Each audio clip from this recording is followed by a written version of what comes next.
नमस्कार प्यारे विद्यार्थियों। आज हम धारा 60, 61 और 62 इन तीनों धाराओं के बारे में हम अध्ययन करेंगे।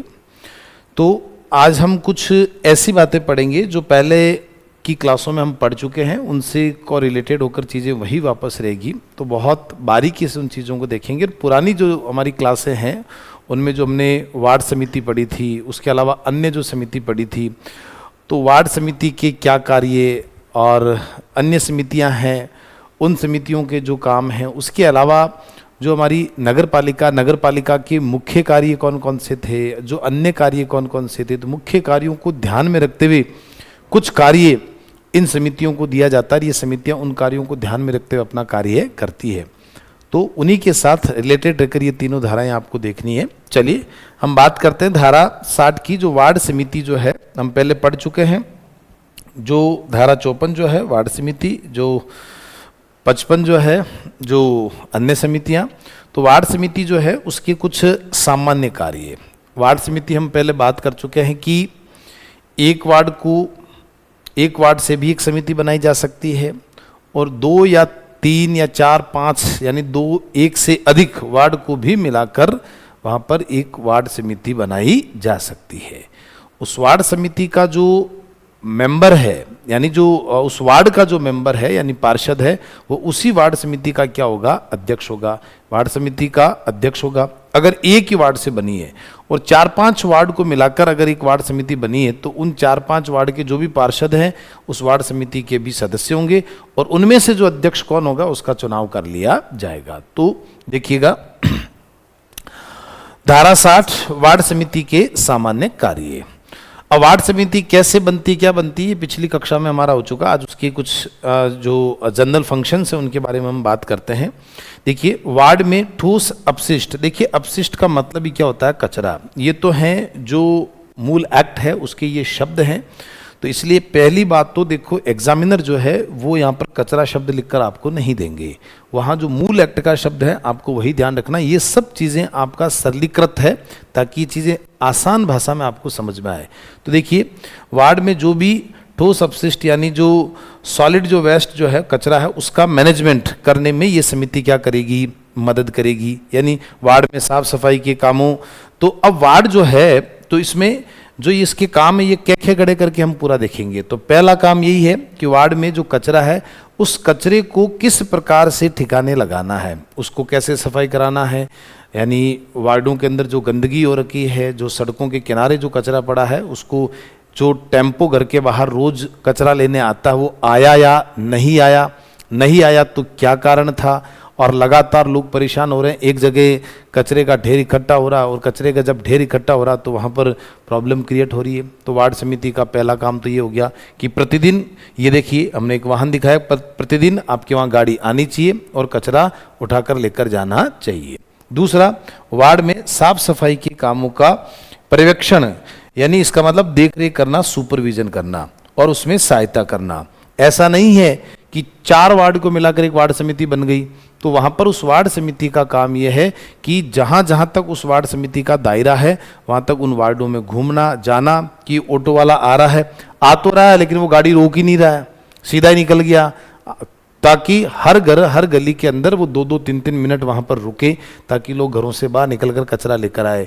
कोई मान लीजिए व्यक्ति घर में खाना पका रहा है, कोई महिला शाम को दिन में घर में खाना पका रहे, उसी समय वो तो एंटरटेनमेंट आया, निकल के चला गया, अब वो घर से बाहर लेकर आएंगे, समय तो लगेगा। तो वार्ड समिति के जब लोग वहाँ पर सुपरविजन करने के लिए जाएंगे तब लोग अपनी समस्याएं उनको बताएंगे कि साहब जो गाड़ी भेजी जा रही है उसको आप कहिए कि वहाँ पर गली में आकर 2 या 5 मिनट रुके ताकि हम कचरा उसमें डाल सकें। तो ये सुपरविजन का काम वार्ड समिति करती है। अब देखिए वार्ड के लिए विकास योजनाएं, जो ग यानी क ख ग करके इसके काम है। तो देखिए विकास योजनाओं को बनाने और उन्हें बढ़ावा देने में क्या करना, मदद करना। तो वार्ड के लिए नालियां कैसी बननी चाहिए, बस इतने काम होते हैं। ब्लॉक कैसे लगने चाहिए, कचरा ठीक उठना चाहिए, रोड की जो स्ट्रीट लाइट है वो लगनी चाहिए। तो ये है वहाँ की विकास योजनाएं। उनके लिए उनको बनाने में और उन बढ़ावा देने में मदद करना, यानी किसकी मदद करना, नगर पालिका की मदद करना, क्योंकि काम तो नगर पालिका ही करती है। तो ये वार्ड समिति बताएगी कि हमारे वार्ड में जो रोड की स्ट्रीट लाइटें हैं वो खराब हो रखी है, आप नई लगा दीजिए। तो अगली जो स्कीम बन रही है उस स्कीम में ये पॉइंट भी आप ऐड कर दीजिए। इसमें है अगला, वार्ड के लोगों और विभिन्न समूहों के बीच आपसी तालमेल और एकता को प्रोत्साहित करना। जितने भी जैसे वार्ड के जो लोग हैं, आप जानते ही हैं कई बार सोशल मीडिया से हाउलड़ होने लग जाता है। मान लीजिए कोई एक जानवर है वो वार्ड के अंदर मरा हुआ पड़ा है, तो लोग एलिगेशन लगाने लग जाते हैं सोशल मीडिया से कि फलानी कम्युनिटी के जो लोग हैं उन्होंने जानवर मारकर जानबूझकर हमारी गली के बाहर पटक दिया। तो कई बार दो धार्मिक लोग, धर्म के अंदर बीच में लड़ाई हो जाती है, कई बार दो जातियों के बीच में लड़ाई हो जाती है। तो वहाँ पर इस वार्ड समिति का मतलब है कि विभिन्न समूह हैं, जो भी वहाँ पर कोई दल बने हुए हैं, कोई सामाजिक कोई समूह बना हुआ, उन सब में वहाँ पर क्या बैठाना है, तालमेल बैठाना है और एकता को उनमें क्या देना, प्रोत्साहन। कि एक ही वार्ड के लोग क्यों लड़ रहे हो, लड़ने में क्या मतलब है।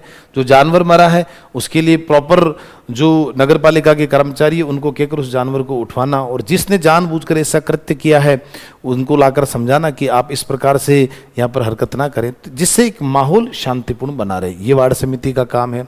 सामाजिक कल्याण, सोशल वेलफेयर के कार्यक्रमों के लिए लोगों से स्वेच्छा से काम करवाना और स्वेच्छा से काम करवाना। उसके अलावा सामान या पैसे के रूप में उनसे क्या दान जुटाना। भाई सीधी सी बात है कि वहाँ पर पार्क को डेवलप करना है।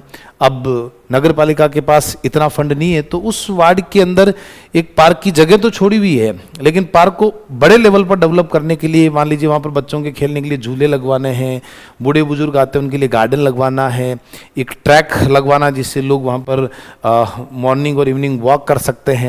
तो ये जो सब चीज़ें होती है, अब नगर पालिका इतना फंड नहीं दे पा रही है, तो वहाँ पर जो उस एरिया के जो भामाशाह लोग हैं उनसे क्या लेना, डोनेशन लेना कि भाई आप बड़े बिजनेसमैन हैं, आप यहाँ पर बच्चों के झूले लगवा दीजिए। तो मान लीजिए उसने 50,000 रुपये डोनेट कर दिए, तो उस पार्क में क्या लग गए, झूले लग गए। तो वार्ड समिति ये काम करती है कि आप हमारे वार्ड के अंदर एक पार्क है, उसके अंदर झूले लगने चाहिए, ठीक है। तो ये पौधे लगने चाहिए, जगह जगह रोड के किनारे पौधे लगने चाहिए। तो लोगों से स्वेच्छा से काम करवाना, सामान या पैसे के रूप में दान को जुटाना। वार्ड से जुड़ी विकास योजनाओं को लागू करने में सहायता करना। वार्ड से जुड़ी विकास योजनाओं को लागू करने में क्या करना, सहायता करना। इसका मतलब क्या कि जो भी नगर पालिका की जो विकास योजनाएं हैं जो हमारे वार्ड से रिलेटेड है, कि हमारे वार्ड में सड़क बन रही है, हमारे वार्ड में नालियां बन रही है, उन विकास योजनाओं को लागू इम्प्लीमेंट कराने का मतलब यह है कि वहाँ पर ठेकेदार ने काम चालू कर दिया, बीच में अटका दिया, पटक दिया, तो वहाँ पर उससे बात करना कि ये जल्द से जल्द अगर रोड बन जाती है, ब्लॉक लग जाते हैं, तो लोगों की आवाजाही क्या हो जाएगी, सही हो जाएगी। बारिश का टाइम आ रहा, टाइम से नालियाँ बन जानी चाहिए। तो उस जो भी एक योजना चल रही है नालियाँ बनाने की, तो बारिश से पहले पहले बन जाए तो पानी यथावत तरीके से वार्ड से बाहर निकल जाएगा, वरना लोगों को यहाँ आने जाने में क्या होगी, परेशानी होगी। तो ये बेसिक जो काम है ये वार्ड समिति के हैं। उसके अलावा विकास और कल्याणकारी योजनाओं का लाभ उठाने वाले सही लाभार्थियों की पहचान करने में मदद करना। जैसे आप देखते हैं सरकार की तरफ से जो राशन किट दिए जा रहे हैं, जो लाभार्थी, एक तो जो व्यक्ति सक्षम है, लेकिन एक व्यक्ति जो आर्थिक रूप से गरीब है, सरकार ने उनको राशन किट की व्यवस्था की है। अब क्या उन लाभार्थियों, उन लोगों तक पहुंच रही है कि नहीं पहुंच रही है, क्या वो लोग इससे संतुष्ट है या नहीं है, तो वहां तक उन तक लोगों तक पहुंचना, चिन्हित करना। कई लोग ऐसे होते हैं उनको पता ही नहीं होता है कि सरकार उनकी गरीबी दूर करने के लिए कितनी सारी स्कीम्स योजनाएं लेकर आ रही है, लेकिन उनको जानकारी नहीं होती है। लोग ऊपर ही उस माल को उनके नाम से उठा लेते हैं और खा जाते हैं। तो इसलिए उन लाभार्थियों को चिन्हित करना कि हमारे वार्ड में 100 घर ऐसे हैं जो गरीबी रेखा से नीचे, इनके घर में तो राशन किट पहुंचना ही चाहिए। तो वार्ड समिति का काम है उनकी पहचान करना, और पहचान करके और उनकी मदद करना। उनको बोले कि आप वहाँ पर जाइए, कौन नहीं सुनता आप हमारी बताइए, उनका अंगूठा लगवाना, उनके साइन करवाना और उनको टाइम से टाइम वो दिलवाना, ताकि जो व्यक्ति राशन किट बांट भी रहा उसको भी ये भय रहता है कि मैं चोरी या बदमाशी नहीं कर सकता हूँ, वार्ड समिति प्रॉपर निगरानी कर रही है, कहीं गड़बड़ ना हो जाए। उसके अलावा कला, आर्ट जो है, कल्चर, सांस्कृतिक और खेल कूद से जुड़ी गतिविधियों को क्या देना, बढ़ावा देना। तो कला, सांस्कृतिक, खेलकूद से जुड़ी गतिविधियों को क्या देना है, बढ़ावा देना है। इसका मतलब क्या है कि वार्ड के अंदर कोई सांस्कृतिक प्रोग्राम, जैसे आप सुनिए 15 अगस्त 26 जनवरी से को वार्ड के अंदर कोई सांस्कृतिक प्रोग्राम करा दिया, कोई स्कूल है या पार्क है उसके अंदर अच्छा सा उन्होंने प्रोग्राम करवा दिया। खेल कूद के लिए वहाँ पर अच्छे से कुछ व्यवस्था कर दी, कोई छोटा सा मैदान बनवा दिया जिसमें बच्चे क्या कर सकते हैं, खेल कूद कर सकते हैं, है ना। तो कला है, सांस्कृतिक और आर्ट के लिए वहाँ पर कुछ ऐसे ट्रेनिंग सेंटर खोल दिए जिसमें जूडो, कराटे बच्चे वहाँ पर सीख रहे हैं। तो इसके लिए भी क्या कर दो आप, वार्ड के अंदर व्यवस्था कर दो। तो इन गतिविधियों को बढ़ावा देने के लिए भी वार्ड समिति क्या करेगी, काम करेगी। उसके अलावा नगर पालिका के विकास कार्यों को सफलतापूर्वक लागू करने के लिए जनता की भागीदारी और स्वैच्छिक मदद क्या करना सुनिश्चित। नगर पालिका के विकास कार्य, नगर पालिका ने जो भी विकास कार्य चालू कर रखे हैं उनको सफलतापूर्वक करने के लिए जनता की भागीदारी और स्वैच्छिक मदद। जैसे एक अखबार में इश्तिहार निकलवा दिया कि कल हमारे यहाँ पर 5000 पेड़ लगाए जाएंगे, तो जो स्वैच्छिक श्रम करना चाहता है सुबह 7 बजे फलाने चौक पर इकट्ठा हो जाए और आना आपको श्रम दान करना है। तो वहाँ पर लोग आते हैं और खड्डे खुदवाने में मदद करते हैं, पौधे को लगवाते हैं और उनमें मिट्टी लगाकर उनको, फिर कई लोगों को ये कहते हैं कि भाई जो जो वहाँ पर पौधे लगे हैं उनके आसपास के जो घर है उनको स्वैच्छिक श्रमदान के लिए प्रोत्साहित करना कि भाई आपको रोज़ पानी पिलाना है, ठीक है, और इस पौधे का ध्यान रखना है। वहाँ पर पशु उसको खा नहीं पाए, वहाँ पर एक जाली है, तो वो ऐसा नहीं कि कोई गिरा दे, कोई उठा के ले जाए, आपको उसको ध्यान रखना है। यहाँ पर हम नंबर लिख रहे हैं, आपको लगता है कि कोई समाज कंटक लोग हैं जो लोहे की जालियाँ उखाड़ उखाड़ के लेके जाना, तुरंत इस नंबर पर आप क्या करें, कॉल करें। तो ये जनता जो है उस स्वैच्छिक मदद के लिए लोगों को तैयार करना जिससे अच्छा विकास हो सके। नगर पालिका के बकाया टैक्स, फीस और अन्य राशियों को समय पर वसूलने में मदद करना। नगर पालिका में बहुत सारे हाउस रेंट जो है वो लगाती है, फीस शुल्क लगाती है, टैक्स लगा देती है कुछ कुछ चीज़ों पर।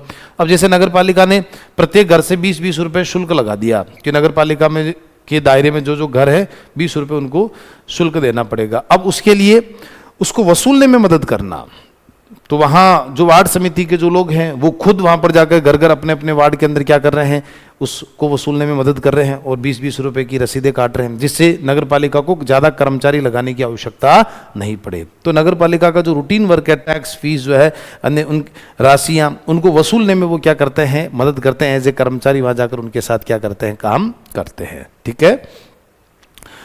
वार्ड के पार्कों और जो बगीचे हैं, वार्ड के जो पार्क हैं, बगीचे हैं, उनके रख रखाव यानी मेंटेनेंस में क्या करना, सहायता करना। अब जैसे मैंने कहा कि किसी भामाशाह से मान लीजिए यहाँ पर झूले लगवा दिए या ऐसी कुर्सियाँ लगवा दी, ये सब चीज़ें होगी, लेकिन इनका मेंटेनेंस कौन करेगा। मान लीजिए फॉर एग्जांपल कि जैसे ये पार्क आपको दिख रहा, अब देखो इसकी कितनी कटाई वगैरह होती है, इसके लिए भी कर्मचारियों की आवश्यकता होती है, इनको भी पानी की आवश्यकता होती है। ये जितने पौधे हैं ये हरे भरे रहने चाहिए। यहाँ पर किसी ने उसको तोड़ दिया, मान लीजिए कोई झूला है उसको ज़्यादा लोग, बड़े भारी भरकम लोग बैठ गए, वो टूट गया, तो उसका मेंटेनेंस कराना, उसको ठीक कराना, तो उसमें वापस उनकी मदद करना पार्क और बगीचों में, ताकि वो व्यवस्था एज इट इज़ बनी रहे। और वार्ड की जो स्ट्रीट लाइटें हैं, वार्ड में क्या है, स्ट्रीट जो लाइटें, उनके रख रखाव में क्या करना, मदद करना। अब जो लाइटें होती है उन, जैसे ये वाली जो है ना, रख रखाव का मतलब बारिश के समय ये क्या हो गई, खराब हो गई, हम सब जानते हैं, नेचुरल है, हो जाता है, तो उनका वापस क्या कराना, मेंटेनेंस कराना और उनको ठीक कराना। चिन्हित करना कि एक वार्ड में मान लीजिए 100 स्ट्रीट लाइटें लगी है, उनमें से मान लीजिए इस बार बारिश में 15 डेड हो गई, तो 15 उनकी जगह क्या लगवाना, जो रिप्लेस हो सकती है उसको रिप्लेस करवा दिया, तो जो ठीक हो सकती है, बाकी खराब हो गई, उसकी जगह रिप्लेस करा कर नहीं लगा रहे हैं। तो ये जो सारे काम हैं ये वार्ड समितियां करती है। नगर पालिका द्वारा समनुदेशित यानी उसके द्वारा जो भी कोई कार्य सौंपा गया है वो काम, इन कामों के अलावा और भी कोई काम जो है वो नगर पालिका ने वार्ड समिति को सौंपा है, और भी कोई काम है जो नगर पालिका ने वार्ड समिति को सौंपा है, वो सारे काम कौन करेगी, वार्ड समिति करेगी। अब देखिए ये डिटेल में हमने पूरा समझ लिया कि वार्ड समिति ये सारे काम करेगी। इन सभी कामों को वन वर्ड में एग्जाम के पॉइंट ऑफ व्यू से हमने वापस उसकी आपकी एक टेबल तैयार की है, जिससे आपको देखिए पूरी लाइन याद ना रखना पड़े, केवल वन वर्ड से आप उस चीज़ को पकड़ सकते हैं कि हाँ वार्ड समिति के ये क्या है सारे कार्य हैं। ठीक है ना, तो हमने जो पढ़ा, अब देखिए आपको वहां सीधा सीधा पकड़ना कि वार्ड समिति के निम्न में से कार्य हैं या नहीं है, ऐसा सीधा सीधा सवाल आएगा तो आपको छटनी करना आना चाहिए। पहला आपको पता ही है, क्या खे गड़े से लेकर ड़ तक यहाँ पर ये आ रहा है। तो देखिए ठोस अपशिष्ट कचरा जो है उसका ठिकाने लगाना, बिल्कुल कचरा गंदगी नहीं रहनी चाहिए। फिर साफ सफाई है, हो रही है कि नहीं हो रही है, उसका सुपरविजन करना, पर्यवेक्षण करना कि कर्मचारी साफ सफाई वाले आ रहे हैं कि नहीं आ रहे हैं। जो ऑटो वाला रोज, जो टेम्पो वाला वहां पर आ रहा या नहीं आ रहा है, आ रहा तो रुक रहा या नहीं रुक रहा कचरा लेने के लिए, घर के बाहर 2-2 मिनट रुकना है। ठीक है ना, उसके अलावा विकास योजनाएं बनाना कि अपने वार्ड में कैसे विकास करना चाहिए, उसके लिए योजनाएं बनाना। उसके अलावा आपसी तालमेल, यानी जो अगर वार्ड में कोई 2 धर्मों के, हिंदू मुस्लिम या कोई जाट राजपूत ब्राह्मण XYZ SC ST, अगर कोई जातियों में अगर कोई गुट बन गए तो उनमें तालमेल बैठाना। भाई जाति और धर्म के आधार पर हमें लड़ना नहीं है, हमें विकास करना है। जबरदस्ती कोई किसी के एरिया में गली में गाय काट के पटक के आ गया, कोई जानवर पटक के आ गया, फिर वो वहां से लाठियां लेकर आ रहे हैं, फिर आपस में लड़ रहे हैं, तो इससे विकास नहीं हो सकता। जो योजनाएं हैं वो आगे नहीं बढ़ सकती। उसके अलावा दान व समाज कल्याण, जो भामाशाह लोग हैं उस वार्ड के, उनको चिन्हित करना, उनसे जाकर आग्रह करना कि आप इतने बड़े उद्योगपति हैं, यहाँ पर आप 50,000 रुपये का पार्क में झूले लगवा दीजिए, ये काम करवा दीजिए, तो उनसे समाज कल्याण के लिए उनसे डोनेशन लेना। योजनाएं लागू कराना, जो भी राज्य सरकार की योजनाएं, नगर पालिका की योजनाएं वो अपने वार्ड में लागू होनी चाहिए, उन योजनाओं का सभी लोगों को फायदा मिलना चाहिए, उसके लिए उनको कार्य करना। सही लाभार्थी की पहचान, जैसे राशन किट पकड़ाना है तो जो सरकार की योजना राशन किट देने के लिए उस लाभार्थी तक पहुंचनी चाहिए, उनको चिन्हित करना कि हमारे वार्ड में 100 परिवार ऐसे हैं जिनके पास खाने का इंतजाम नहीं, उनके घर तक तो राशन किट पहुंचना ही चाहिए। तो उन लाभार्थियों की पहचान करना और उनकी मदद करना और उनको राशन किट दिलवाना, ताकि बीच में कोई करप्शन ना करे।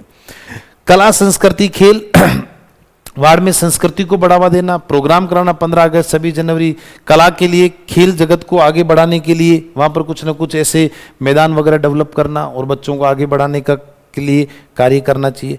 टैक्स और फीस वसूली, नगर पालिका कोई भी टैक्स या फीस वसूलती है, शुल्क वसूलती है। घर घर जैसे मान लीजिए 20-20 रुपये मकान का जो शुल्क है किराए का, जो नगर पालिका लेना चाहती है, तो उस दौरान कर्मचारी बनकर लोगों के घरों में जाकर रसीदें काटना, ये मदद करना। पार्क व बगीचे, मैंने अभी फोटो बताई, उनका मेंटेनेंस करना। जो बगीचा है उसके अंदर जो पौधे लगा तो दिए, अब उनकी कटाई करना, उनमें पानी डालना, जो कचरा है उसको साफ करना, जो झूले हैं टूट गए उनको ठीक करवाना, उनके कलर करवाना, ये सारा मेंटेनेंस। स्ट्रीट लाइटें जो है, वो जो रोड लाइट होती है वो कहीं खराब हो गई तो उसको रिप्लेस करवाना, अगर ठीक हो सकती है तो उसको ठीक करवाना, उनके रंग रोशन करवाना, और जो मतलब जिस लाइट जिस खंबे पर लगी हुई है उसका पूरा रंग रोशन करवाना सौंपेगे। और उसके अलावा नगर पालिका इन कामों के अलावा कोई और कार्य भी सौंपती है तो भी कौन करेगी? वार्ड समिति। तो मुझे लगता है कि आसानी से कर सकते हैं, बहुत बेसिक चीजें हैं जिसके अंदर फिर से मैं रिपीट कर देता हूं। ठोस अपशिष्ट कचरा है, कचरे को उठाओगे तो फिर क्या होगी? साफ सफाई होगी। साफ सफाई होगी तो साफ सफाई के बाद फिर आप वार्ड के लिए क्या करो? योजनाएं बनाओ अच्छे से। योजनाएं तभी बनेगी जब आपस में क्या होगा? तालमेल होगा। और उस तालमेल को ठीक ठाक करने के लिए लोगों से डोनेट लो ताकि अच्छे से विकास योजनाओं में मदद मिल सके। फिर उन योजनाओं को क्या कर दो? लागू कर दो। उन योजनाओं का सही लोगों तक क्या पहुंचा दो? लाभ पहुंचा दो। और उसके बाद में वहाँ वार्ड में संस्कृति खेल को बढ़ावा दो। और उसके लिए इनको बढ़ावा देने के लिए पैसे चाहिए तो टैक्स और फीस की वसूली करो। और फिर लोगों के घूमने के लिए बगीचे अच्छे से मेंटेन कराओ और वहाँ पर रोड पर क्या कराओ? लाइटें, ताकि आने जाने में कोई दिक्कत ना हो। इस प्रकार से एक जो वार्ड समिति होती है वो अपना क्या करती है? कार्य करती है। तो प्यारे विद्यार्थियों, जो हमने धारा 60 जो है वो वार्ड समिति के जो कार्य है उनके कार्यों का हमने वर्णन किया है। ठीक है, चलिए अब हम बात करते हैं धारा 61 की शक्तियां, कर्तव्य और कृत्य, यानी ड्यूटीज और जो उनके फंक्शंस है, जो क्या क्या सौंप सकते हैं। तो देखिए, अब देखिए नगर पालिका जो है, नगर पालिका की जो शक्तियां हैं, उसके कर्तव्य है, उसके जो कार्य है, वो क्या किसी और को भी सौंप सकती है क्या? हाँ, सौंप सकती है। कैसे सौंपेगी? क्या सौंपेगी? ये किस में लिखा हुआ? धारा 61 में लिखा हुआ है। तो देखिए, नगर पालिका जो है अपनी शक्तियों, कर्तव्यों या कार्यपालक कार्यों, यानी जो भी रनिंग वो कार्य करती है, को इस अधिनियम के तहत बनी समितियों को सौंप सकती है। यानी नगर पालिका का जो भी पावर है, नगर पालिका का जो भी काम है, काम यही है शहर का विकास कराना, तो नगर पालिका के पास जो शक्ति है वो क्या करेगी, अपना काम इन समितियों को सौंप देगी ताकि उनके पास वजन कम हो। आप यूँ समझिए कि जैसे स्कूल में जो प्रिंसिपल होते हैं वो स्कूल के मेन हेड होते हैं, मालिक होते हैं, पूरी पावर उनमें होती है, शक्ति उनमें होती है। अब स्कूल में मान लीजिए फंक्शन है, और फंक्शन है तो उस फंक्शन की तैयारी के लिए उन्होंने क्या करा कि एक समिति का गठन कर दिया, ठीक है, फंक्शन समिति बना दी, और उसमें 3 टीचर्स को उसमें ऐड कर दिया। अब वो जो समिति बनी, जो उसमें 3 टीचर जो ऐड हुए, उनको पावर दे दी किसने, प्रिंसिपल ने, कि भैया आपको मैं 10,000 रुपये के बजट की पावर देता हूँ कि 10,000 रुपये तक का बजट आप इस फंक्शन के लिए यूज कर सकते हैं, और इस फंक्शन के लिए जो तैयारियां करनी है वो जो स्कूल के नियम हैं उन नियमों से बाहर जाकर नहीं करना है कि साहब आप वहाँ पर इतना भयंकर तरीके से प्रोग्राम ऑर्गेनाइज कर रहे हैं कि आसपास के लोग परेशान हो रहे हैं। मान लीजिए चारों तरफ बिल्डिंगें हैं तो अपने इस प्रकार के बड़े स्पीकर नहीं लगाने, छोटे ही लगाने जिसके लोगों को परेशानी नहीं हो। तो इस प्रकार का एक व्यवस्था होनी चाहिए और प्रोग्राम होना चाहिए। तो यानी काम, अब अगर उसमें कुछ गड़बड़ हुई, मान लीजिए कोई बड़े लीडर को वहां पर बुलाया, मंत्री आए, कोई कलेक्टर साहब आए मान लीजिए, और वहां पर मान लीजिए कुछ गड़बड़ हो रही है, तो जिम्मेदार प्रिंसिपल साहब है, क्योंकि जिम्मेदारी तो आपकी थी, आपने अपना काम किसी और को सौंपा है तो वो पूरी नजर भी रखेंगे। तो बस यही है कि नगर पालिका के जो काम होते हैं वो अपनी शक्तियां इन समितियों को सौंप सकते। तो अभी वार्ड समिति को तो हमने देख लिया, तो जैसे धारा 55 में अन्य समितियां भी थी, तो उन समितियों, जैसे स्वच्छता समिति हो गई तो उनको सफाई का क्या सौंप दिया, काम सौंप दिया। रोशनी समिति होगी, उनको लाइट का काम सौंप दिया। तो ये सब चीजें हैं बिल्कुल सौंपी जा सकती है नगर पालिका धारा 61 के तहत। तो देखिए इस अधिनियम यानी 2009 के अधिनियम के तहत जो भी समितियां बनती है, ठीक है ना, उन समितियों को ये अपना काम सौंप सकती है। अब देखिएगा यह कार्य धारा 55, 157, 158 के तहत निर्धारित शक्तियों और कर्तव्यों पर कोई विपरीत या बुरा प्रभाव डाले बिना किया जाएगा, ठीक है।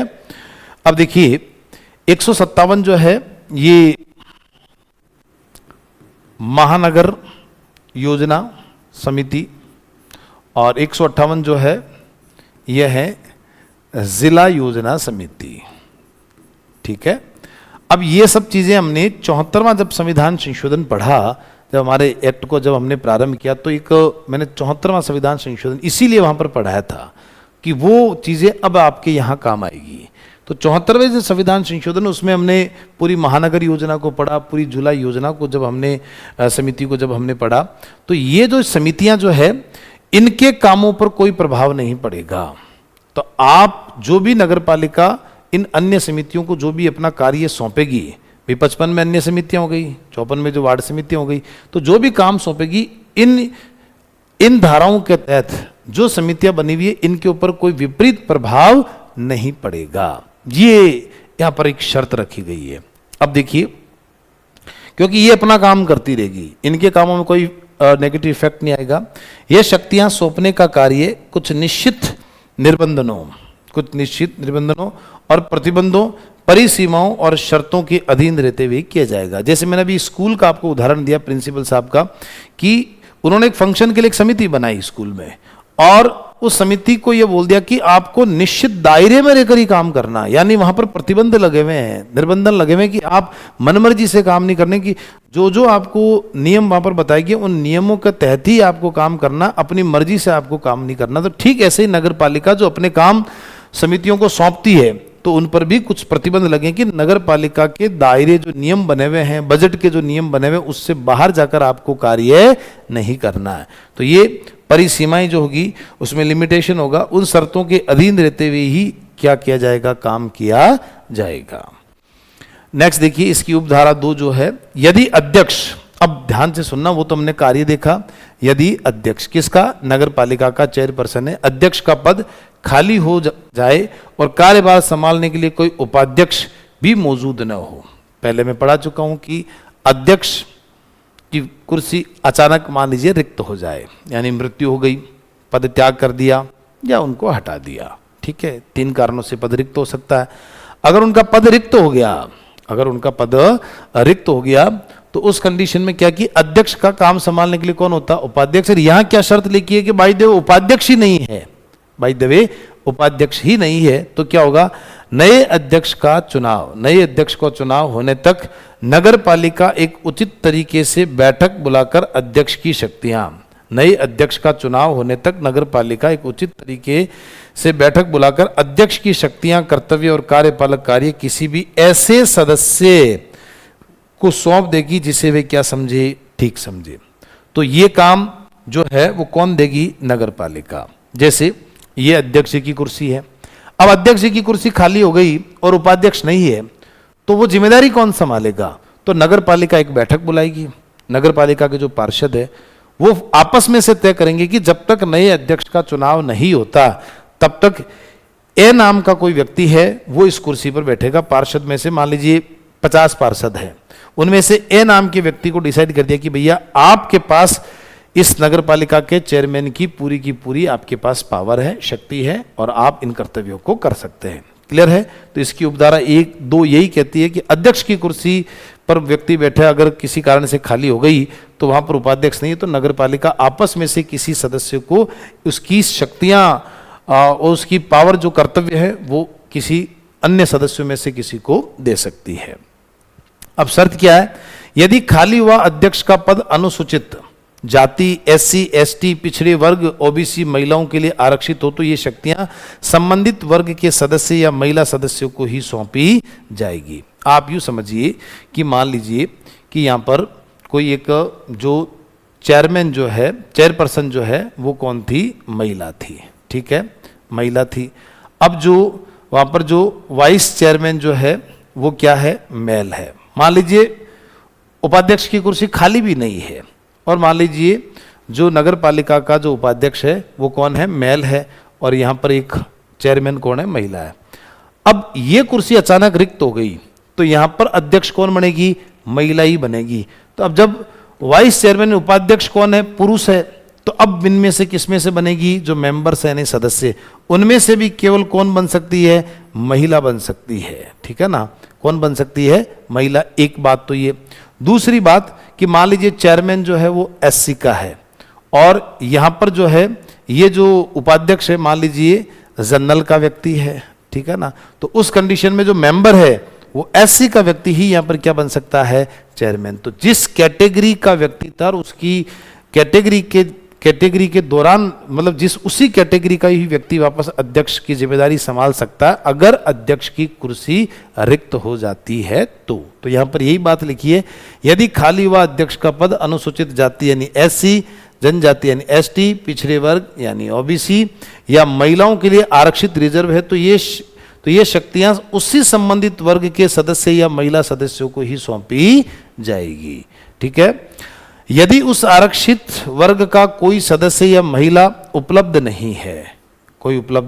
नहीं है तो नगर पालिका जिसे सबसे उपयुक्त समझे उसे किसी अन्य सदस्य को ये शक्तियां सौंप सकती है। अब ये बड़ी एक विचित्र बात है, इसको ध्यान से समझना कि मान लीजिए जैसे मैंने आपको यहां पर कहा कि कोई महिला क्या है, अध्यक्ष है, चेयरमैन कौन है, कौन, महिला है। अब यहां पर जो उपाध्यक्ष है वो कौन है, एक पुरुष है। इसका मतलब ये व्यक्ति तो इस महिला की सीट पर बैठ नहीं सकता, तो क्या होगा कि ये जो मेंबर्स हैं, जो सदस्य हैं, इनमें से किसी महिला को ही क्या बनाया जाएगा, यहाँ पर चेयरमैन बनाया जाएगा। अब बाय द वे जो यहाँ मेंबर्स है इसमें एक ही महिला थी, महिला कितनी थी, ये एक, और वही क्या बन गई, चेयरमैन। अब कोई भी महिला नहीं है, सारे के सारे कौन है, पुरुष है। अब तो ये प्रॉब्लम क्रिएट होगी, सिचुएशन तो कोई भी क्रिएट हो सकती है। मान लो उस नगर पालिका में 50 वार्ड है, 50 पार्षद है, 50 में से मान लो एक ही महिला चुनाव जीत कर आई और चेयरमैन के पद के लिए महिला जो है वो पद ही रिजर्व था और वो जो पार्षद बनी महिला वही आगे अध्यक्ष बन गई। मान लो 2 साल बाद इसका पद रिक्त हो गया, तो अब यहाँ पर तो अध्यक्ष कौन बननी चाहिए, महिला ही बननी चाहिए, लेकिन यहाँ नीचे पुरुष भी कौन है, उपाध्यक्ष भी कौन है, पुरुष है, और जितने पार्षद है वो भी क्या है, पुरुष है, ठीक है। जब ये भी पुरुष है तो उस कंडीशन में क्या हो सकता है, तो अब आप तो कह दो कि सर यहाँ महिला ही तो लेकर आओ, तब यहाँ पर इन पुरुष में से ही जिम्मेदारी दी जा सकती है। जब है ही नहीं ऑप्शन तो यहाँ पुरुष में से ही क्या दी जाएगी, जिम्मेदारी। तो यही लिखा हुआ कि उस आरक्षित वर्ग का कोई सदस्य या महिला उपलब्ध नहीं है। मान ली एससी का अध्यक्ष, एससी है ही नहीं, एक ही था वो बन गया, अब यहाँ पर है ही नहीं दूसरा, तब आप क्या करोगे, तो उपलब्ध नहीं है तो नगर पालिका, अब देखो वो डिसाइड कौन करेगी, नगर पालिका ही करेगी, वो पार्षद आपस में से तय करेंगे। नगर पालिका जिसे सबसे उपयुक्त समझे, सुटेबल जो समझे, उसी किसी अन्य सदस्य को ही ये शक्तियां सौंपेगी। तो महिला की जगह पुरुष आ सकता है जब महिला नहीं हो, एससी की जगह कोई दूसरा वर्ग का भी व्यक्ति आ सकता है जब वो उस कैटेगरी का कोई दूसरा ऑप्शन वहां पर नहीं है, तब ऐसा भी किया जा सकता है। लेकिन करेगी कौन ये सारे काम, नगर पालिका ही करेगी। ठीक है, चलिए तो देखिए इसी को थोड़ा सा हम वापस रिवीजन कर लेते हैं। जो शक्तियां हैं सौंपना उपधारक समितियों को, तो नगर पालिका अपना काम किसे सौंप सकती है, समितियों को सौंप सकती है। तो धारा 55, 157, 158 के तहत जो ये काम किया जाता है, महानगर योजना समिति, जिला योजना समिति, अन्य समितियां जो भी ये काम करती, इनके ऊपर कोई प्रभाव नहीं पड़ेगा। और निर्बंधन परिसीमाओं शर्तों के अधीन जो भी काम सौंपेगी, जिसको भी ये काम सौंपेगी नगर पालिका, वो उस नगर पालिका की सीमाओं में रहकर शर्तों के साथ ही काम करेगा। उप धारा 2 कहता है कि अध्यक्ष का पद अगर खाली है, उपाध्यक्ष मौजूद नहीं है, तो किसी नए चुनाव तक किसी भी सदस्य को अध्यक्ष की कर्तव्य सौंपा जा सकता है। सौंपेगी कौन, नगर पालिका, ये भी ध्यान रखना का, कौन सौंपेगा, नगर पालिका। और यहां पर आगे क्या लिखा है कि आरक्षित पद एससी, एसटी, ओबीसी, महिला उसी वर्ग का व्यक्ति होना चाहिए, और अगर उपलब्ध नहीं है तो अन्य सदस्यों को जो भी उपयुक्त समझे उसको बनाया वहां पर जाएगा। ये थी हमारी धारा 61। अब हम पढ़ते हैं धारा 62 यानी 62। क्या कहती है, नगर पालिका तथा समितियों के कार्य, कार्यवाहियां और उसके सदस्यों की अयोग्यता आदि के कारण दूषित नहीं होगी। यानी जब हम पॉलिटी पढ़ते हैं तब एक राष्ट्रपति टॉपिक में एक बिंदु आता है कि कोई व्यक्ति अगर राष्ट्रपति बन गया, ए नाम का व्यक्ति मान लीजिए राष्ट्रपति बना, और मान लीजिए उस राष्ट्रपति के चुनाव को सुप्रीम कोर्ट में चुनौती दे दी गई। राष्ट्रपति और उपराष्ट्रपति के चुनाव को सुप्रीम कोर्ट में चुनौती दी जा सकती है, और मान लीजिए 6 महीने बाद या 8 महीने बाद सुप्रीम कोर्ट का एक फैसला आता है कि राष्ट्रपति का चुनाव गलत तरीके से हुआ है, जो भी डॉक्यूमेंट देने चाहिए वो पर्याप्त नहीं थे, इसलिए हम इस चुनाव को रद्द घोषित करते हैं, अवैध घोषित करते हैं। अब जो व्यक्ति वर्तमान में राष्ट्रपति की कुर्सी पर बैठा है, वो उसका जो चुनाव रद्द हो गया तो तुरंत उसको उस कुर्सी से हटना पड़ेगा। लेकिन 8 महीने में, पिछले 8 महीने में जिस दिन उसने शपथ ली वहां से लेकर और जिसका चुनाव रद्द हुआ, वहां से लेकर 8 महीने में जो भी कार्य किया वो वैलिड होंगे, यानी वो वैध होंगे, इनवैलिड नहीं होंगे। ठीक ऐसा ही यहां पर है कि कोई भी नगर पालिका का सदस्य है, चाहे वो नियुक्त हुआ है, मनोनीत हुआ है, चाहे वो निर्वाचित हुआ है, फिर अध्यक्ष पद के लिए जिस व्यक्ति का चयन हुआ है, उपाध्यक्ष पद के लिए जिसका चयन हुआ है, तो चाहे अध्यक्ष है, उपाध्यक्ष है, सदस्य है, चाहे कोई मनोनीत हुआ है, उसने अपने पद पर रहते हुए जो जो काम किया है और बाई द वे उसका चुनाव रद्द हो गया, तो उसने जो भी काम किया वो कार्य वैध होगा, अवैध नहीं होगा, वैलिड होगा, इनवैलिड नहीं होगा। मान लीजिए मैं अध्यक्ष बन गया और मेरे चुनाव को चुनौती मिल गई निर्वाचन याचिका के तहत, और कोर्ट ने यह कहते हुए खारिज कर दिया मेरा चुनाव कि पर्याप्त डॉक्यूमेंट नहीं थे और इसलिए इनका चुनाव रद्द घोषित किया जाता है। अब मान लीजिए कोर्ट का 1 साल बाद डिसीजन आता है और मेरे को कुर्सी से हटा दिया, तो 1 साल में जिन जिन फाइलों पर मैंने सिग्नेचर किए वो वैलिड होंगे, वैध होंगे, वो अवैध नहीं होंगे। बस यही धारा 62 कहती है। तो चाहे वो समिति के कार्य कर रहा है, जैसे कोई मैं पार्षद हूं और मैं किसी समिति का अध्यक्ष बन गया और हमने कोई प्रस्ताव पास कर लिया, अब मेरा मान लीजिए वहां पर निर्वाचन रद्द हो गया, तो जो काम कर लिया, प्रस्ताव ले लिया, वो क्या रहेगा, वैलिड रहेगा। तो नगर पालिका तथा समितियों के कार्य और कार्यवाहियां, उसके सदस्यों की अयोग्यता आदि के कारण कोई भी कार्य दूषित नहीं होगा, इनवैलिड नहीं होगा। देख लीजिए इसको, उपधारा 1 क्या कहती है, अयोग्यता या नियुक्ति में कोई ना कोई गलती हुई है। यदि कोई व्यक्ति किसी बैठक या समिति में सदस्य, अध्यक्ष या पीठासीन अधिकारी के रूप में कार्य करता और बाद में उसकी अयोग्यता या निर्वाचन, मनोनयन या नियुक्ति में कोई भी एरर, गलती पाई जाती है, तो उसके द्वारा भाग लिए गए किसी भी कार्य, जैसे मान लो मैं सदस्य भी हूं और मैंने वहां पर हाथ खड़ा किया कोई भी प्रस्ताव पास करने में, और मान लीजिए वो प्रस्ताव एक ही वोट से पारित हुआ है, तो ऐसा नहीं कि साहब जिसका अभी 2 दिन पहले प्रस्ताव पास किया उसमें एक ही वोट से प्रस्ताव, मतलब एक वोट ज्यादा मिलने से तो वो जिसका एक वोट ज्यादा था वो व्यक्ति तो इनवैलिड हो गया उसका चुनाव, तो इस प्रस्ताव को खारिज कर दो, ऐसा नहीं हो सकता। तो किसी भी कार्य या कार्यवाही को अमान्य या दूषित नहीं माना जाएगा। ठीक है, तो कोई सदस्य हो, चाहे अध्यक्ष हो, चाहे वो किसी समिति का पीठासीन अधिकारी बनकर काम कर रहा है, कुछ भी कर रहा है, अगर वो अयोग्य है, डिस्क्वालिफिकेशन, उसके कोई ना कोई डॉक्यूमेंट देने में उसने कोई गड़बड़ करी है, या इलेक्शन में उसने धांधली करी है, मनोनयन जब हुआ है या उसकी नियुक्ति करी है राज्य सरकार ने, तो उस दौरान वो उसमें कोई उसके ऊपर मुकदमा था, इस चीज़ का ध्यान नहीं दिया गया, वो गलत था, तो उसमें एरर पाई जाती है, उसका चुनाव रद्द हुआ, तो उसने जो भी साइन किए हैं वो कोई भी खारिज नहीं होगा, वो वैलिड यानी अप्रूव्ड माना जाएगा। उपधारा 2, यदि किसी चुनाव याचिका, निर्वाचन याचिका जो इलेक्शन पिटीशन होती है, कि परिणाम स्वरूप किसी सदस्य यानी पार्षद, उनमें से एक अध्यक्ष बनता उपाध्यक्ष बनता का चुनाव रद्द घोषित कर दिया जाता, तो वो उस दिन से अपना काम बंद कर देगा, लेकिन उस तारीख तक उसके द्वारा अपने पद पर किए गए सभी कार्य अमान्य नहीं माने जाएंगे। बस वही बात है कि अगर उसका, देखिए पहले वाला तो क्या है कि उसमें नियुक्ति में कोई एरर आया है, क्या आया है, कोई एरर आया है तो उसको देखा जाएगा। दूसरा है निर्वाचन याचिका, मतलब चुनाव में कोई ना कोई धांधली हुई है, क्या हुई है, धांधली हुई है। जैसे उम्मीदवार हारा है, वो कह रहा है कि साहब वहां पर क्या करिए, अंदर कोई अधिकारी कर्मचारी मिलकर उसको जिताने का प्रयास कर रहे हैं, तो इस वजह से, या जो बैलेट पत्र पर जो वोटिंग हुई थी उसके अंदर जो खारिज वोट होने चाहिए उनको फिर भी राइट मान लिया गया और उसको जबरदस्ती जितवा दिया गया, ठीक है ना। तो वहां पर इसको मुद्दे को लेकर चुनाव को अगर चुनौती की गई है तो उस दौरान उसने जो भी कार्य, अभी आया था एक चंडीगढ़ में एक मेयर का आम आदमी पार्टी का मुद्दा आया था कि वहां का जो कलेक्टर था उसने क्या करा कि जब आपको पता ही कि पार्षद में से ही नगर निगम का महापौर बनता है, तो जब वहां पर क्या होता कि उस कलेक्टर ने क्या करा कि जानबूझकर वहां पर जो इनवैलिड पर्ची थी उसको वैलिड कर दिया, और वैलिड कर कर, क्योंकि पार्षदों में से ही वोट होता है तो ज़्यादा वोट भी नहीं थे, 80-90 के आसपास वोट थे, उनमें से जानबूझकर उसने हेराफेरी कर कर और उसको बीजेपी के किसी उम्मीदवार को वहां पर महापौर घोषित कर दिया। तो आम आदमी पार्टी ने उसको कोर्ट में चुनौती दे दी,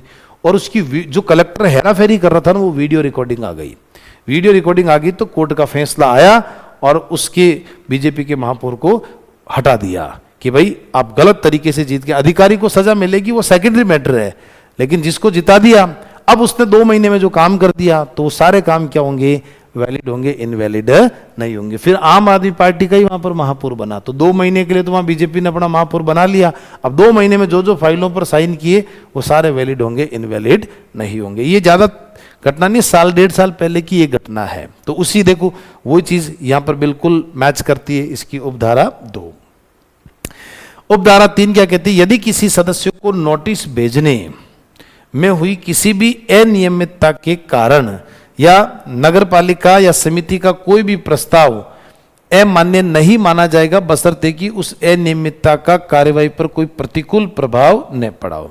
मान लीजिए आप नगरपालिका में पार्षद है, या मान लीजिए वार्ड समिति के अंदर आप में पार्षद है, उसके अकॉर्डिंग वार्ड समिति में भी आप मेंबर हैं।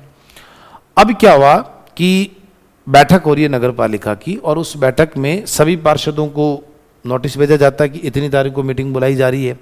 उसमें जो भी मैसेज किया गया, उस मैसेज में मान लीजिए आपके पास मैसेज नहीं पहुंचा, या आपको जो वहाँ पर नगरपालिका से रिटर्न में सबके घर पर मान लीजिए लेटर भेजा, अब उस पर क्या हुआ कि मान लीजिए एड्रेस गलत लिख दिया गया, कोई ना कोई पिन कोड नंबर गलत लिख दिए गए, और वो लेटर आपके घर पर नहीं पहुंचा कि इतनी तारीख को बैठक है, ठीक है ना।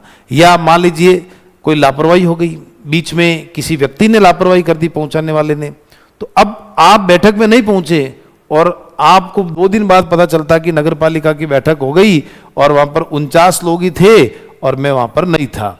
अब आप इस बात को लेकर कोर्ट में चुनौती नहीं दे सकते कि साहब मैं नहीं था, ये प्रस्ताव पास क्यों कर दिया। अरे प्रस्ताव किस बात का था, मान लो कॉलोनी के अंदर सड़क बनाने के लिए 40 फीट रोड है, इस पर ये जितना भी मान लीजिए यहाँ पर ये मार्केट की रोड है, और इस दौरान लोगों ने क्या कर रखा है कि यहाँ पर अतिक्रमण कर रखा। अब इसको हटाने के लिए हमें क्या करना है, एक प्रस्ताव पास करना है। उसके लिए हमें एक जेसीबी की आवश्यकता है कि जगह जगह ये प्रॉब्लम हमारे क्रिएट हो रही है, तो इस प्रकार से हमें ये काम ठीक से करना है। अब इसका प्रस्ताव क्या कर दिया, पास कर दिया। अब आप नहीं भी आए तो ये तो काम लीगल था, ये लिखा ना कि कार्रवाई पर कोई प्रतिकूल प्रभाव नहीं पड़ा हो। भाई इसमें आप नहीं भी आए तो ये तो काम तो भाई ये तो रनिंग काम है, इसमें अब आपका होना अति आवश्यक नहीं था। लेकिन हाँ कि अध्यक्ष को हटाना है और अविश्वास प्रस्ताव आ रहा, तो वहां आपका होना क्या था, जरूरी था। तो वहां तो आप बिल्कुल चुनौती दे सकते हैं। लेकिन उपाध्यक्ष को हटाना, अविश्वास प्रस्ताव आ रहा है, मान लीजिए अध्यक्ष का चुनाव हो रहा है, नए अध्यक्ष 2 साल बाद में अध्यक्ष की कुर्सी खाली होगी, नए अध्यक्ष का चुनाव हो रहा है, और वहां आपका होना जरूरी, क्योंकि आपके एक वोट से अध्यक्ष बन भी सकता, कोई व्यक्ति नहीं भी बनेगा, तो वहां होना जरूरी है। लेकिन ऐसे काम जो नियमितता के काम है, आप नहीं भी आए तो कोई फर्क नहीं पड़ा। जैसे मान लो, मैं तो कह रहा हूं कि जैसे आप किसी समिति में मेंबर हो, और समिति में आपको पता ही है कि जो गणपूर्ति होती है, हाँ इसमें एक चीज ध्यान रखिए, गणपूर्ति बराबर होनी चाहिए। जैसे समिति की गणपूर्ति कितनी होती है, 50%, है ना। कि मान लीजिए किसी समिति में 10 मेंबर, अधिकतम 10 हो सकते हैं। अब 10 में से कितने आने चाहिए, 5, ठीक है ना। तो 5 तो आने ही चाहिए। अब मान लीजिए 8 के पास लेटर पहुंच गया, 2 के पास नहीं पहुंचा, तो ये 2 आपत्ति दर्ज नहीं करा सकते। 8 आ गए तो बैठक हो सकती है, और वो जनरल बैठक थी कि साहब इस प्रकार का कॉलोनी का हमें ढंग से विकास करवाना, इसका प्रस्ताव पास किया, तो यहां कोई दिक्कत नहीं आएगी। लेकिन ऐसा नहीं कि साहब 10 में से 4 ही आए, तो फिर नहीं होगी बैठक, क्योंकि गणपूर्ति होना क्या है, अनिवार्य है। तो ऐसा यहां पर लिखा हुआ, अनियमितता होने पर कोई इफेक्ट नहीं पड़ेगा। वो गलत एड्रेस लिख दिया गया, समय पर नहीं पहुंच पाया, मान लीजिए डाक विभाग की गलती थी, समय पर डाकिये ने गलती कर दी, समय पर नहीं पहुंचा, उसने ले जाकर अपने घर रख लिया और आपको दिया ही नहीं, और वो भूल गया। या उसका मान लो डाकिये का ही कोई मान लो एक्सीडेंट हो गया, बीमार हो गया, और उसके हाथ में था, और मान लीजिए उसने घर रखा और बोला सुबह में पकड़ा के आऊंगा, और मान लीजिए नहीं पहुंचा पाया, तो वो कहीं ना कहीं एक अनियमितता, इसके लेकर आप विवाद खड़ा नहीं कर सकते।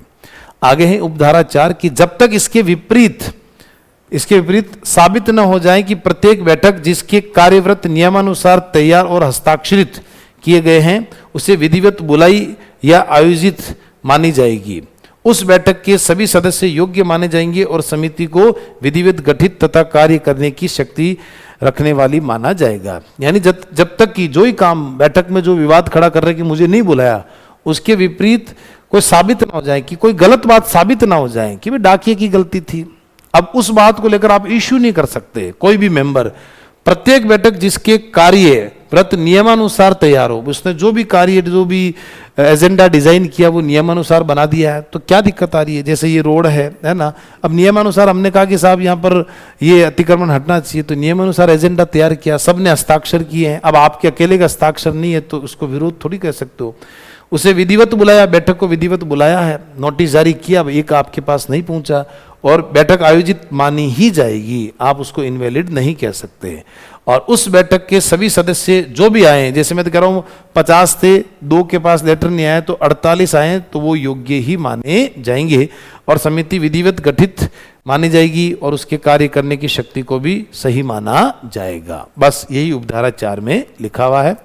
और उपधारा 5 पद रिक्त होने का प्रभाव, नगर पालिका या समिति में किसी पद के खाली होने के दौरान समिति या नगर पालिका में कोई पद खाली हो गया किसी सदस्य का होने के दौरान, मौजूद सदस्य अपना काम इसी तरह करते रहेंगे मानो कोई पद खाली हुआ ही न हो, अर्थात काम नहीं रुकेगा। मान लीजिए जैसे ये देखो, ये समिति मान लो अपन यूं मान लेते हैं ये वार्ड समिति है, ठीक है, वार्ड समिति है। अब यहाँ पर जैसे ये अध्यक्ष है, ये सदस्य बैठा है, ये सदस्य हैं, ये सदस्य है, लेकिन एक ये पद क्या पड़ा है, खाली पड़ा है, तो कोई प्रभाव नहीं पड़ेगा। मान लो किसी समिति में 5 सदस्य ही हैं, ज़्यादा से ज़्यादा 10 होने चाहिए, 5 ही है, 5 में से 1 2 3 4 आ गए, एक का पद रिक्त हो गया, मान लो उस सदस्य की मृत्यु हो गई, तो समिति के कार्य पर कोई इफेक्ट नहीं पड़ेगा। हाँ, 5 का आधा 2.5 यानी 3 तो होने ही चाहिए, क्योंकि गणपूर्ति के लिए कितने चाहिए, 3 तो यानी 50% चाहिए। लेकिन 4 बैठे हैं तो बिल्कुल बैठक हो सकती है। अब इंतजार नहीं किया जाएगा कि नया को वापस चुनकर आएगा तो ही समिति की बैठक होगी। ऐसे नगर पालिका के लिए है कि नगर पालिका का कोई सदस्य का पद रिक्त हो गया तो उस दौरान उसका इंतजार नहीं किया जाएगा बैठक के लिए कि साहब उसका तो 6 महीने में चुनाव होगा, उपचुनाव, तो इंतजार नहीं किया जाएगा, रनिंग बैठकें होगी, मतलब एक बैठकें होगी, काम नहीं रुकेगा। ठीक है, तो देखिए इसकी जो हम 62 पढ़ रहे हैं इसकी 5 उपधाराओं को एक बार हम वन वर्ड में वापस देख लेते हैं। उपधारा 1 किसी सदस्य की अयोग्यता नियुक्ति में कोई भी एरर गलती आ गई तो कार्य अमान्य नहीं होगा। उपधारा 2 कहती है अगर चुनाव रद्द हो गया उसका, किसी भी मेंबर का, अध्यक्ष उपाध्यक्ष का, तो जिस पुरानी तारीख तक कार्य मान्य, यानी जिस तारीख, जो पुरानी मतलब जिस दिन तक वो काम कर रहा है वहां तक वो मान्य माना जाएगा। पुरानी तारीख के कार्य मान्य मतलब जो पुरानी तारीख को जो जो उसने काम किया वो सारे मान्य होंगे। पिछला जो भी पिछले 3 महीने में जो उसने काम किया वो सब मान्य माने जाएंगे।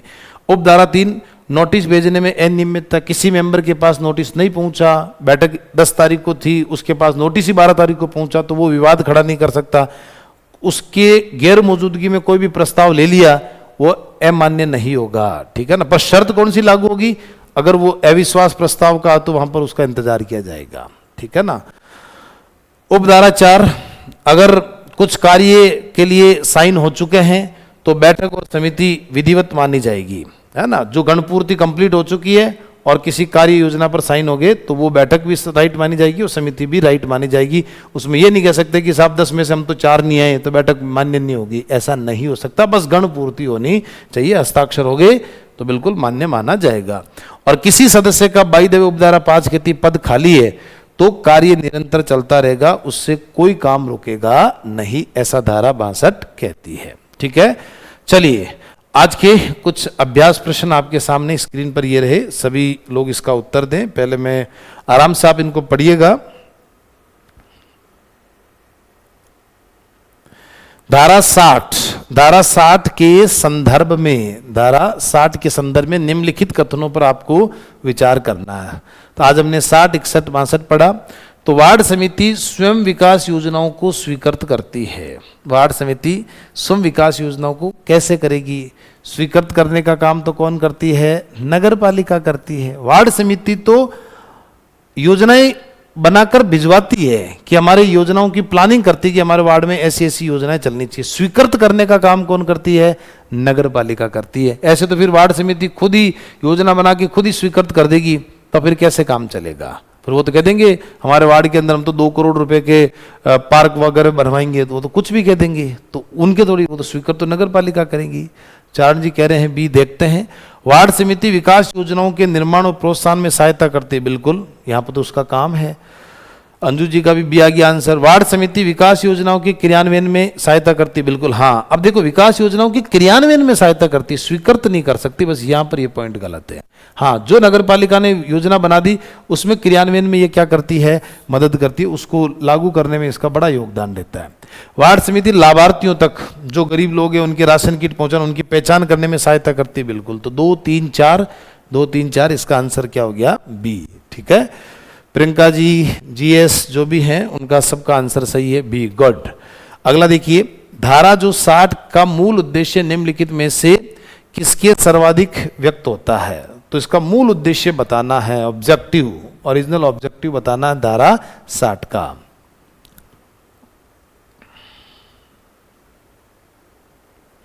धारा 60 जो आपने पढ़ी उसका मूल ऑब्जेक्टिव आपको बताना है कि नगर पालिका के प्रशासनिक अधिकारों का विकेंद्रीकरण, मतलब सत्ता को बांटना, जनता की सहभागिता और स्थानीय शासन को प्रभावी। जो आपने धारा 60 में जितने सारे काम पढ़े उनका सारांश आपको बताना है, पूरे कामों का मूल सारांश आपको बताना है। राज्य सरकार के नियंत्रण, राज्य सरकार आते ही पॉइंट कट गया। समितियों के स्वतंत्र प्रशासनिक 9, ऐसा तो कोई बात ही नहीं है। सत्ता का विकेंद्र, ये भी प्रशासनिक अधिकारी, पॉइंट कट गया। सीधी सी बात है, जितने सारे काम थे जनता की सहभागिता और स्थानीय शासन को क्या बनाना है? प्रभावी बनाना। तो वार्ड के बेसिक काम है, तो लोगों को जोड़ना है, करना है, उनको आगे बढ़ाना। सबका आंसर भी आया, गुड, बहुत बढ़िया, अति सुंदर। ये हमने पूरे कार्यों का सार कर भी एक ऑप्शन इसका तैयार किया, जिससे आपसे हम ये उम्मीद करते हैं कि जो आपने धारा को पूरा जो मूल पढ़ा है उसका सारांश आपके बिल्कुल दिमाग में रहना चाहिए कि इस पूरी धारा का मूल उद्देश्य इतना सा है, तब आपको धारा अच्छे से याद होने में आपको मदद मिलेगी। नेक्स्ट, धारा 61 के अनुसार नगर पालिका जो शक्तियां हैं सौंप सकती है, कौन कौन सी? ये 4 जो धारा 61 उसका मूल हेडिंग जो है वो आपके सामने, आप उसी से आपका क्वेश्चन तैयार हुआ है जी। तो धारा 61 के तहत नगर पालिका अपनी शक्तियां सौंप सकती है। क्या क्या सौंप सकती है? किसी अन्य समिति को शक्तियां सौंप सकती है, उसके अलावा कर्तव्य सौंप सकती है, उसके अलावा कार्यपालक कार्य भी सौंप सकती है, ठीक है ना। और विधायी, विधायी का मतलब होता है कानून बनाना, वो किसी को, वो तो खुद ही बनाएगी, कौन, नगर पालिका। तो योगेश जी कह रहे हैं चरण जी सी, बिल्कुल आंसर 1 2 3, ये मूल हेडिंग से ही क्वेश्चन है ना, इसका आंसर हो गया सी। क्वेश्चन नंबर जो 4 है, तो धारा 61 के अधीन शक्तियों का प्रत्यायोजन। प्रत्यायोजन का मतलब जैसे आप देखिए यूं, मैं एक हायरार्की बनाता हूं कि जैसे मान लीजिए ए नाम का व्यक्ति यहां पर बैठा है और ये यहां पर क्या कर रहा है कि अपना काम इस व्यक्ति को सौंप रहा है, अपना काम इस व्यक्ति को सौंप रहा है। तो बड़ा अधिकारी कलेक्टर है, वो नीचे वाले एसडीएम को अपना काम सौंप रहा कि आप ये काम करिएगा, पर कुछ भी गड़बड़ हुई तो नाम इसी का ही आएगा। ये प्रत्यायोजन होता है ना, ऊपर से नीचे की तरफ काम को बांटना। तो उसमें देखिए 61 के अधीन शक्तियां जो दी जाती है, तो उसका क्या है, क्वेश्चन नंबर जो 4 है, तो जब भी काम दिया जाएगा, जैसे मैंने एक स्कूल के फंक्शन का आपको उदाहरण दिया कि प्रिंसिपल साहब फंक्शन के लिए फंक्शन समिति बनाते हैं, तो जो 3 टीचर्स को काम बांटा गया उनको क्या बोलेंगे, आपको जो प्रतिबंध लगा कर देंगे कि 10,000 के बजट में ही आपको काम करना है, और सीमाएं कि लाउड स्पीकर नहीं लगाने बड़े वाले, उस शर्तों के अधीन ही आपको क्या करना है, कार्य करना है। तो सबका आंसर भी आया, बिल्कुल राइट आंसर क्या हो जाएगा इसका, बी। नेक्स्ट देखिएगा, यदि किसी सदस्य का निर्वाचन बाद में अवैध घोषित, यानी पहले वो मेंबर बन चुका है, बाद में उसका निर्वाचन क्या हो गया, अवैध घोषित हो जाए, तो उसके पूर्व में जो भी कार्य किए गए हैं, उसके पूर्व दिनांक तक जो भी कार्य किए गए वो क्या होंगे। क्वेश्चन नंबर 5 का आंसर जी, अगर किसी सदस्य का इलेक्शन रद्द हो जाता है तो उसने जो भी 10 महीने बाद, एक साल बाद रद्द होगी जी। सैमी जी, प्रियंका जी, अंजू जी, चारण जी, सबका सी आंसर बिल्कुल राइट। धारा 62 के तहत अधीन ए मान्य नहीं होंगे, यानी क्या होंगे, मान्य होंगे, क्या होंगे, मान्य होंगे, ठीक है। चलिए नेक्स्ट देखिएगा 6 नंबर कि धारा 62(4) के अनुसार यदि कार्यव्रत विधिवत तैयार और हस्ताक्षरित है और निम्नलिखित में से कौन सी विधिक उपधारणा लागू होगी। अगर कोई भी कार्य जो है उसकी विधिवत तैयार कर दिया गया है, मीटिंग के अंदर कोई एजेंडा तैयार कर दिया गया और हस्ताक्षर हो चुके हैं, तो उस दौरान बैठक विधिवत बुलाई जाएगी। सदस्य जो बैठक में आए वो क्या होंगे, योग्य होंगे। समिति विधिवत गठित थी, बिल्कुल तरीके से गठित की गई है ना, कि नियमों के दौरान गठित की गई है। समिति कार्य करने में क्या थी, सक्षम थी। तो बिल्कुल इसका आंसर हो जाएगा डी, 1 2 3 4 चारों ही क्या है, सही है। तो उसमें कोई भी अगर व्यक्ति बैक रह गया तो वो ये नहीं कह सकता कि ये कैसे कर दिया, उसको चुनौती नहीं दी कि बैठक विधिवत बुलाई गई है, जो भी सदस्य आपके पास नोटिस नहीं पहुंचा तो उसका आप विरोध खड़ा नहीं कर सकते हैं। जो भी सदस्य हैं वो योग्य है, समिति भी विधिवत गठित है ना, तो आप समिति पर उंगली नहीं उठा सकते, वो भी नियमों से गठित है।